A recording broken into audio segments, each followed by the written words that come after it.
continuamos con su espacio, pensándolo bien, agradeciendo, ¿verdad?, sobremanera la sintonía que ustedes nos dispensan a esta hora de la mañana.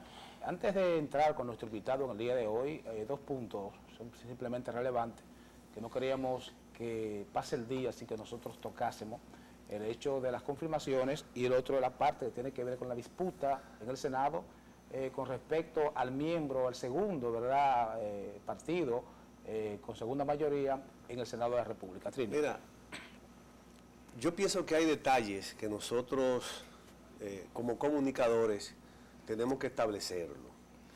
Y es que de la misma manera que el presidente Luis Abinader estableció que la Constitución y las leyes deben cumplirse en la República Dominicana, los primeros que tienen que dar ejemplo de cumplir con la Constitución y las leyes es el Poder Legislativo.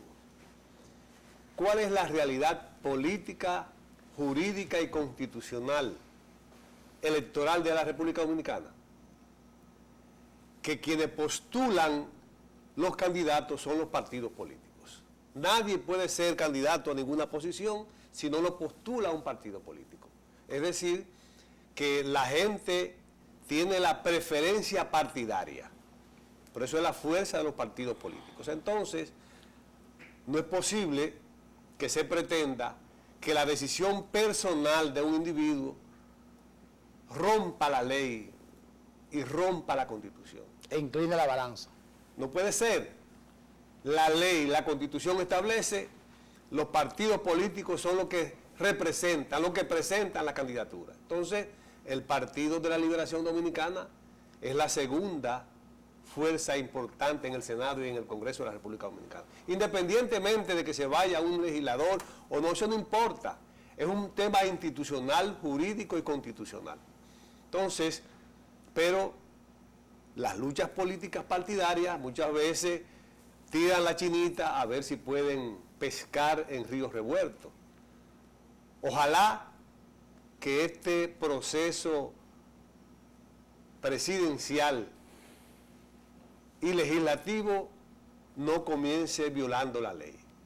Que se les respete al Partido de la Liberación Dominicana su posición de segunda fuerza importante en el Congreso de la República, de la misma forma, porque tenemos que decirlo, de la misma forma que el presidente Luis Abinader está reconociendo a muchos funcionarios del pasado gobierno de Danilo Medina.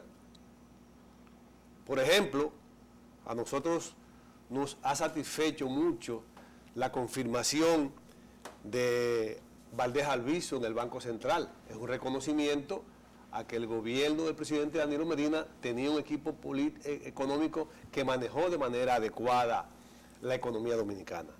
Así como también la confirmación de el doctor Roberto Casá Victoria en el Archivo Nacional de la Nación, así como también la confirmación del general Vicente Mota en el 911, también la confirmación de José Manuel González Cuadra en aquella estructura administrativa que depende directamente del Palacio Nacional, que se está encargando de la reubicación, de la reconstrucción, de la remodelación de toda esa franja de orillas del río. O sea, son hechos importantes, incluso que en el mismo tema de la justicia, la confirmación de Jenny Berenice como procuradora adjunta, que es ahora en el gobierno del presidente Danilo Medina y que va a seguir siendo con el presidente Luis Abinader.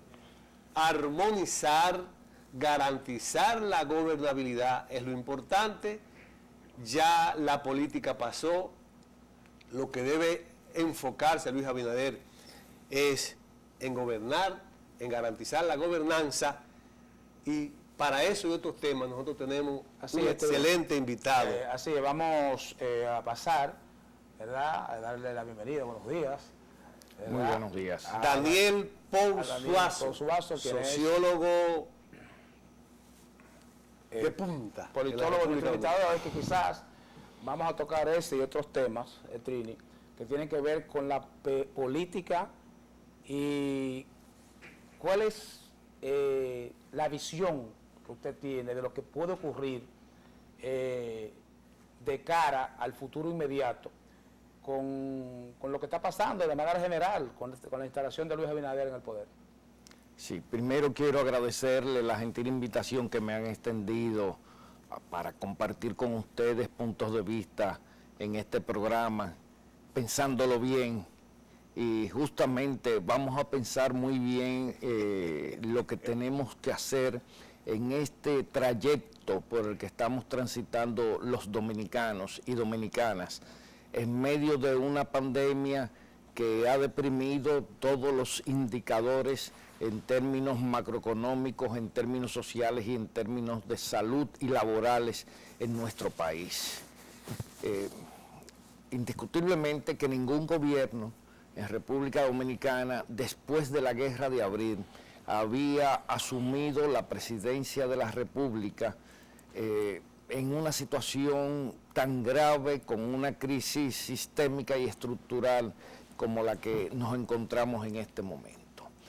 Esto obliga necesariamente a que el presidente electo y las instancias públicas en República Dominicana en términos generales tengan que asumir políticas de consenso para poder dar una salida exitosa lo más rápido posible a la actual coyuntura histórica en que nos encontramos.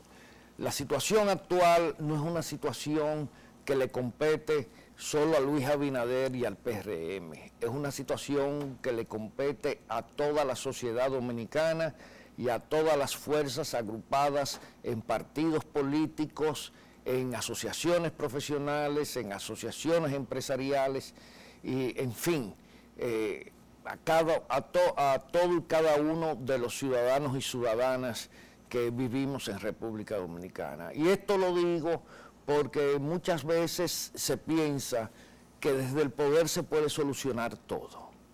Y esto es un error. Una nación se compone de diferentes escalafones sociales, de diferentes estructuras institucionales y de diferentes instancias de pensamiento.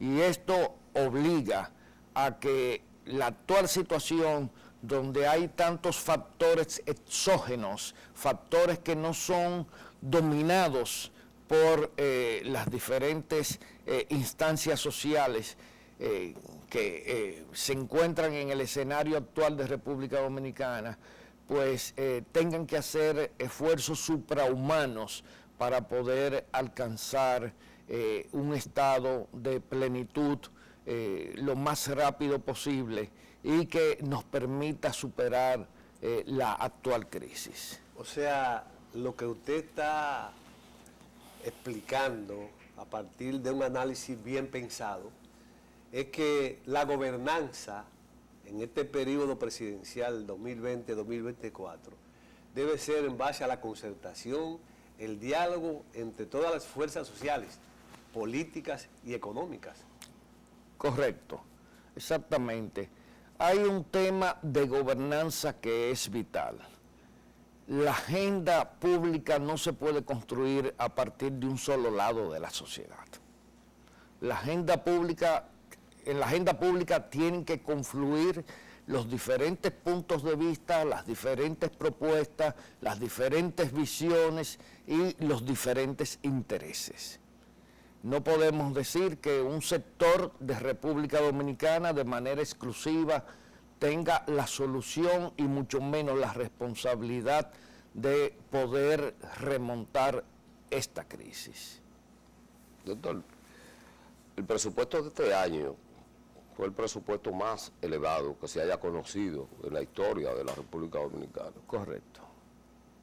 Pero la situación económica en el mundo y el impacto que eso ha tenido en la República Dominicana parece va a provocar una disminución en el monto de ese presupuesto.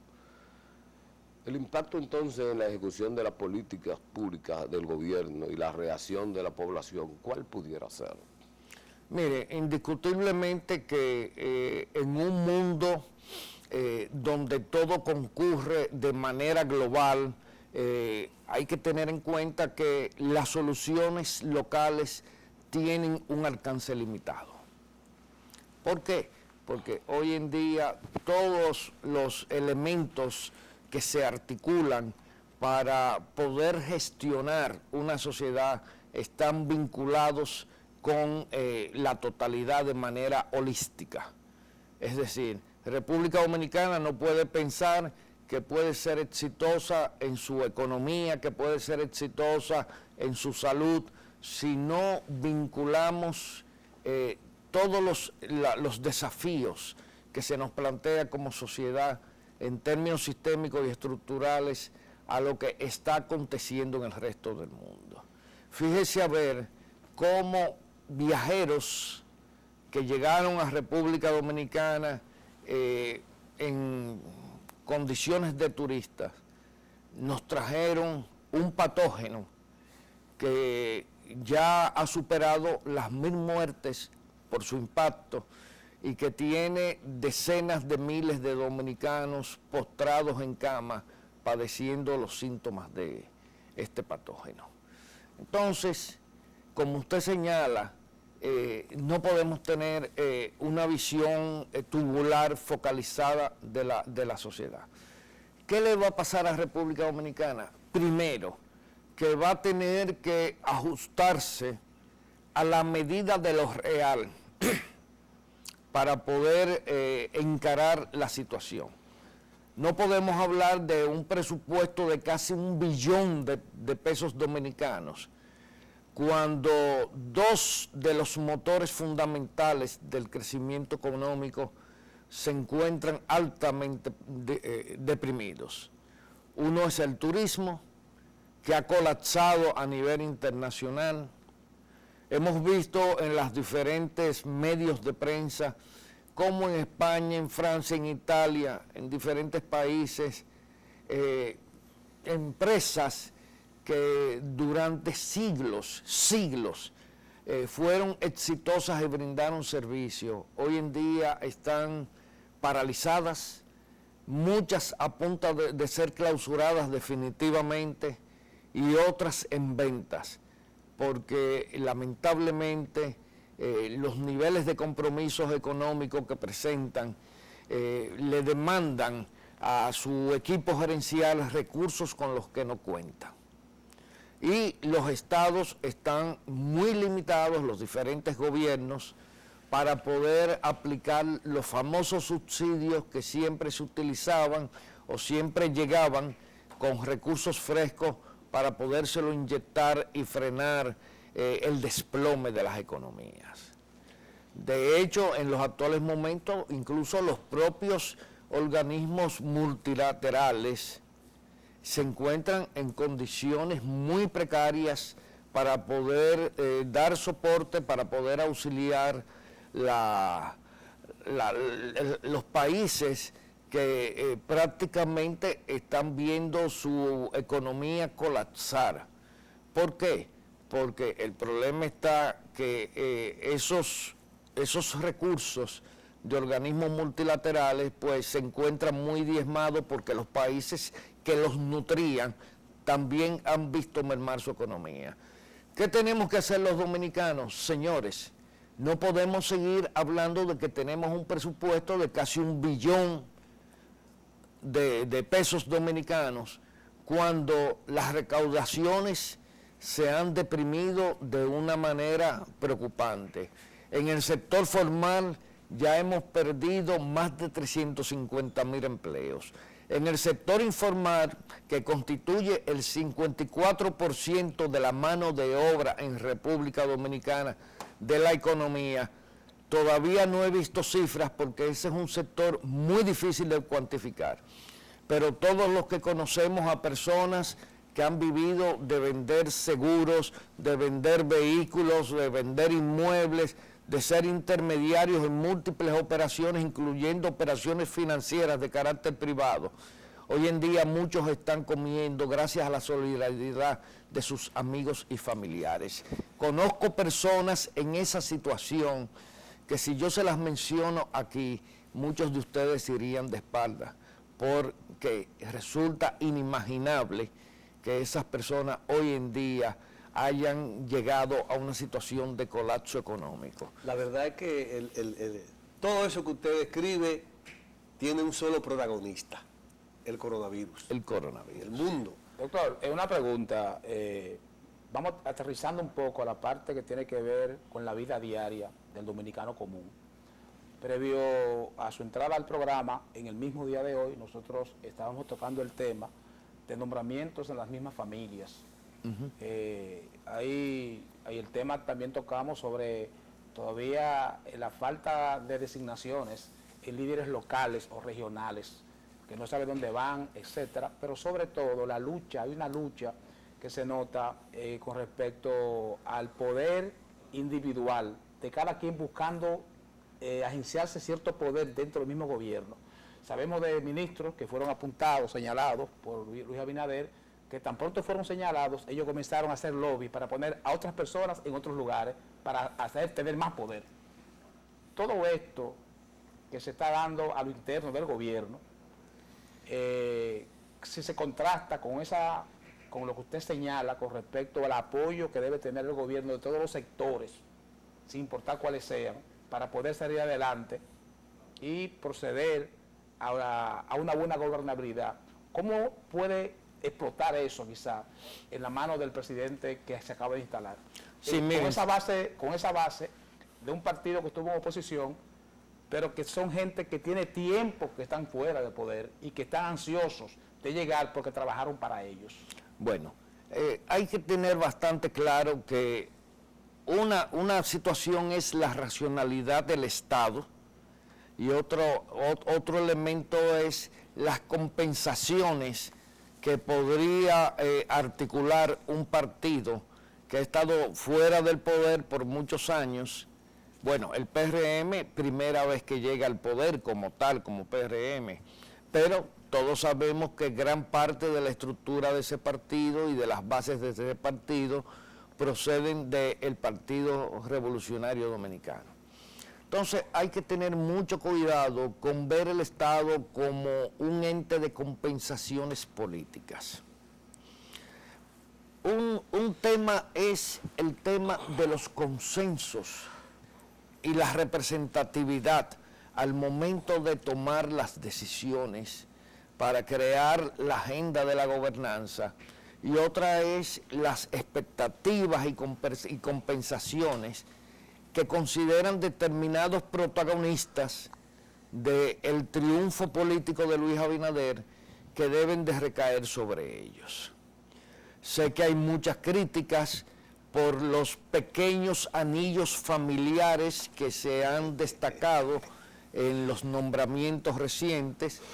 También hay que decir que en los nombramientos se han logrado acercar al poder del Estado a gente muy capaz, profesionales que yo no opino porque los conozco de lejos, sino lo opino porque he trabajado con ellos en equipos de organismos multilaterales, conozco sus visiones, conozco su integridad, conozco sus niveles de comprensión de la situación y hoy en día el Estado tiene que tener una característica que debe descansar sobre el gobierno.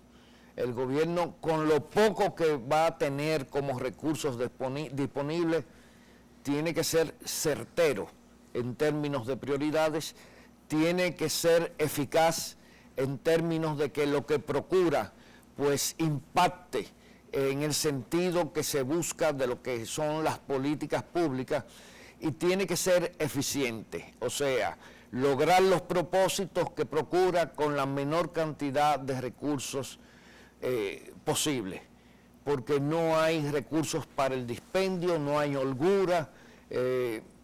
Todavía yo digo que estamos en el umbral de la gran crisis. República Dominicana no ha entrado de lleno en una crisis que podría redimensionarse hasta el año 2022. Hasta ahora, Banco Mundial y la Comisión Económica para América Latina, CEPAL, nos dicen que República Dominicana será uno de los primeros países que se reincorporará a la normalidad en todas sus actividades, pero tenemos que esperar el 2022. Y aquí a nadie lo van a meter en un frigorífico hasta el 2022, para que el 2022 retorne a la vida, salga, coma, se vista y cubra sus gastos. Entonces, así como el Estado va a tener que ser sumamente cauto en el establecimiento de sus prioridades, y como decía Trini, en una agenda de gobernanza bien consensuada, bien pensada y con criterios bien objetivos, fundamentados en la real política, no en la política que queremos, pues entonces en función de eso el Estado podrá ir satisfaciendo. Le voy a decir que uno de los graves problemas que tenemos en la cultura política dominicana es que aquí la gente se involucra en política para que la compensen. Así es. Y el problema está que eso no es lo que corresponde. La cultura, doctor, la cultura política dominicana es esa. Me meto en política, me engancho a un partido para yo conseguir mi empleo. Pero usted destacaba el tema de cómo debe manejarse el gobierno que recién se inicia. Con certeza, con eficacia y con eficiencia. Esos detalles que son bien puntuales, hacia dónde tienen que ir, hacia qué aspectos tienen que ir. Hacia todos, Trini, tienen que ir, porque es que estamos en un escenario donde las demandas crecen y no sabemos hasta dónde pueden crecer estas demandas, y los recursos se han achicado de manera considerable. Entonces, cuando es como en un hogar, cuando la esposa pierde el trabajo, el marido pierde el trabajo y hay que empezar a desenvolverse con un solo sueldo, ¿qué es lo que usted va a hacer?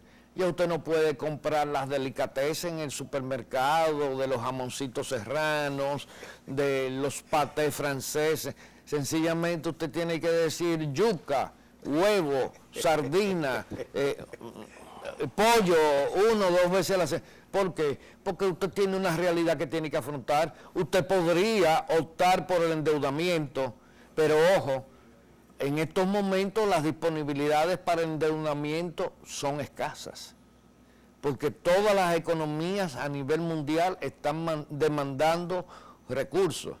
Ahora mismo en el escenario mundial hay una economía que es la economía más plena que hay y que cuenta con mayor cantidad de recursos y que bajo una visión diferenciada, ha empezado a invertir en su gente, y es la economía alemana. Angela Merkel, una mujer que se caracteriza por su austeridad en lo que se refiere a la política de subsidios y políticas de bienestar social, y en su vida personal, porque todo el mundo que ha leído sobre Angela Merkel sabe cómo se maneja esa señora hasta en lo personal. Pero, por ejemplo, para destacar eso de lo personal, fácilmente tú te encuentras a Angela Merkel con el mismo vestuario en diferentes escenarios. Ciertamente. La misma chaqueta esa como rosada, más o menos, y una falda oscura. Porque Angela Merkel es una mujer de Estado y pertenece a una sociedad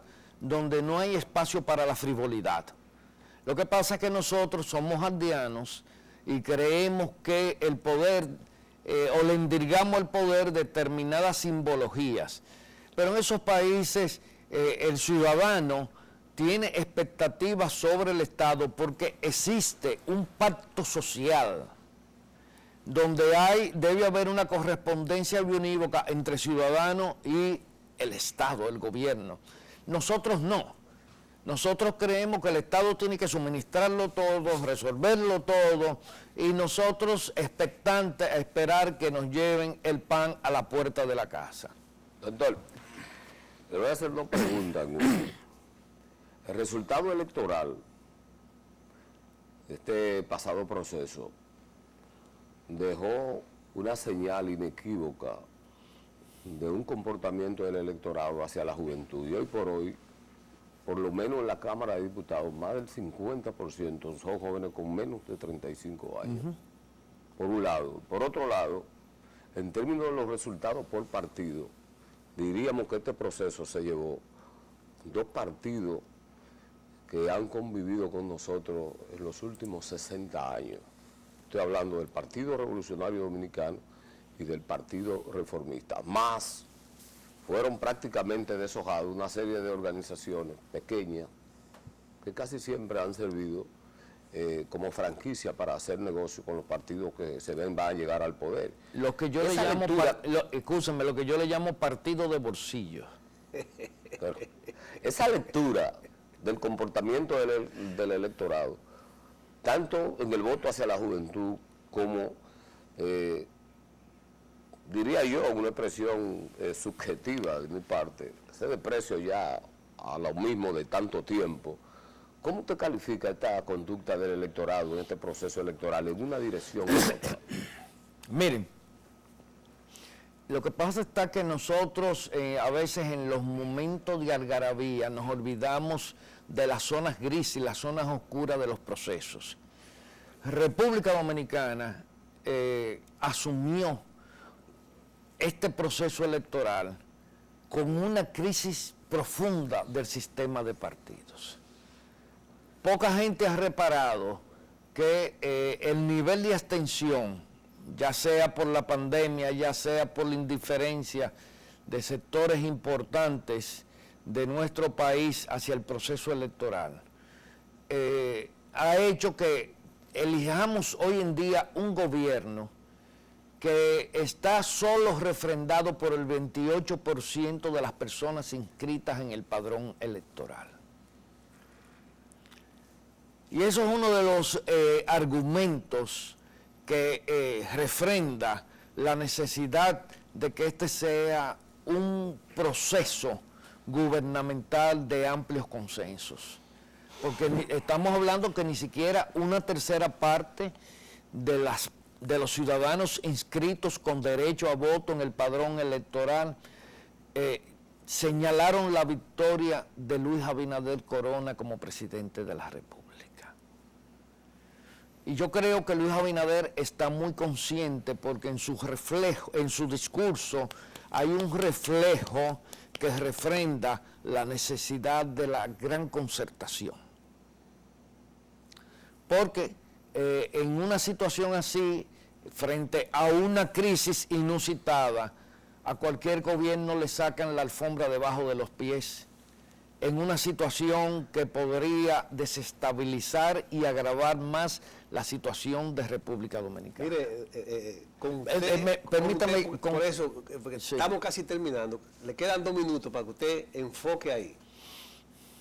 Sí, miren, entonces, hay una crisis del sistema de partidos, pero esa crisis del sistema de partidos ha venido siendo catapultada desde una crisis de la democracia, sobre todo de las prácticas democráticas, no tan solo en la relación de Estado y sociedad, sino en la propia relación que se establece entre las cúpulas de los partidos y las bases de los partidos.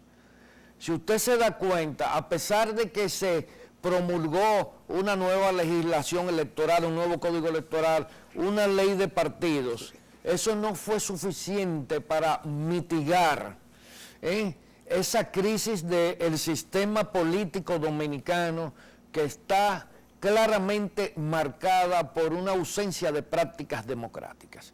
Para comenzar, la actual Constitución de la República Dominicana, que se consideró que era uno de los principales logros, consigna un sistema de democracia donde el ciudadano pasa a un segundo plano y nos coloca en un escenario de democracia de partidos, no de ciudadanos.